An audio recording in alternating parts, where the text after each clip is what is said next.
Hey guys, I'm Mark with the Ovalrc. I got two brand new cars to show you today from FMS Hobby. It's the Flush 30 and the ALU35. These are both mini FPV RC cars, and they were just released on the FMSHobby.com website. Go check them out. We're going to be unboxing this car right here, the Flush 30. Although the other one does unbox the same way, there is a little difference between the two cars. I'm going to show you that, and we're going to test them out on this brand new track that I just built. Okay, before we unbox the cars, I'll show you what the boxes look like that they come in. This is the ALU35, and on the other side we have the three colors that it comes in. That's gray, blue, and black. And this is the car that we'll be unboxing today. The Flush 30 has that written right on the side here, and on the other side you'll see the colors that comes in. That's blue, gray, and white. And both cars have the FMS logo right on the corner of the box. Okay, next we'll remove everything from the box. You'll need to cut the tape on top like I did here. Flip open the top of the box like that. Now we can see down inside the box. Remove the transmitter, bag of parts, goggles. Inside the goggles is the car and some other parts and pieces. And you'll remove this piece of foam right here down inside the goggles. And inside the box, we also have the instruction booklet. Now we can remove the car from inside the plastic here. Just open it up like that. Be careful because right inside here you have your camera. And this is what the little camera looks like that sits right on top of the car. Next we have a USB charging cable, and that will be for the car. Then we'll lift this foam up right here. Flip this over like that. And this is what the mini FPV car looks like. You can see what it looks like from the side. From the front, looks like a BMW. This is what it looks like from the other side. In the back, it has a wing on the back, and it also has a sunroof up on the top. The wheels do flare out. See if I can show you that a little bit, but if you look real close, you can see how the wheels flare out at the bottom.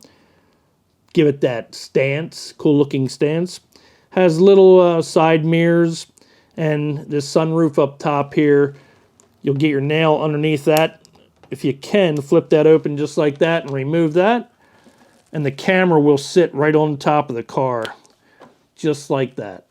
Now we'll take a look at the bottom of the Flush 30, and you'll notice that there's a button on the bottom of the car. Press that to turn on the car, and you'll also notice by the front wheels that there is no steering components. All the steering is done with the rear tires. Kind of pushes the front end of the car around like that to steer, but it does work pretty good.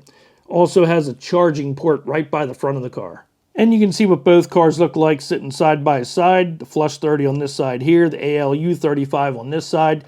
And if we flip over this car here, you'll see that it has steering components up front, and the front wheels do steer. When you first unbox the car and all the components, you will have about a half a charge in the goggles and in the car, along with new batteries inside the transmitter. Transmitter has very simple controls. It has a steering wheel on the side along with a throttle trigger. Pull that throttle trigger toward the handle. That'll move the car forward.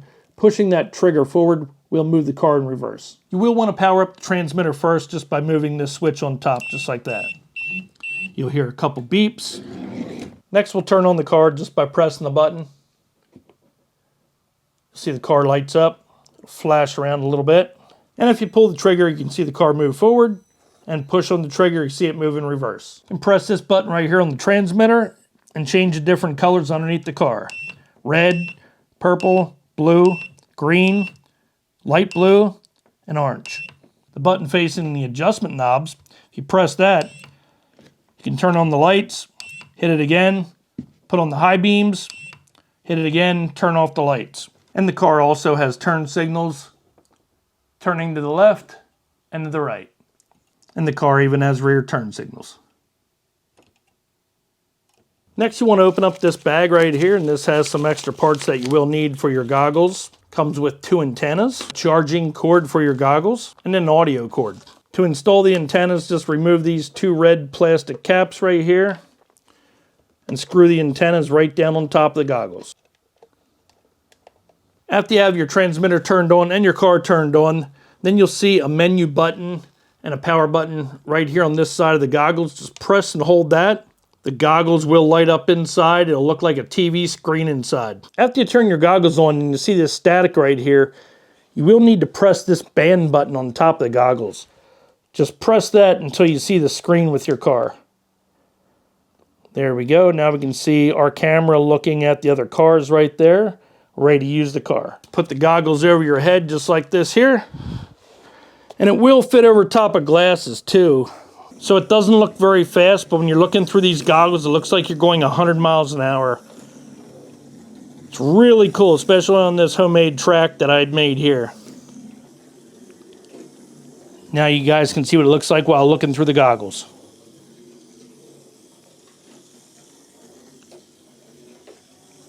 Okay guys, so the car I was racing around the track here was the Flush 30. Can also get the ALU35 with the steerable front tires. Although I really like the way the Flush 30 handles. We raced 4 of these cars at one time. It was a lot of fun. Now if you do that, you will need to press the button on the top of the camera. Make sure that the LED light in the back of the camera there is in a different slot for each car.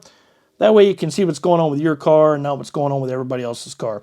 You also need to press the band button on top of the goggles, match it up with your car, and then you can have fun racing 4 cars at one time.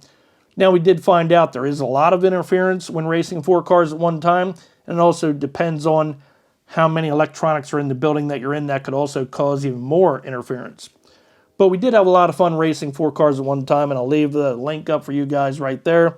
Also, if you'd like to check this car out, check it out at fmshobby.com. I'll leave the link in the description. This is one cool mini FPV car, guys. I'm Mark with the Ovalrc, and we'll see you next time.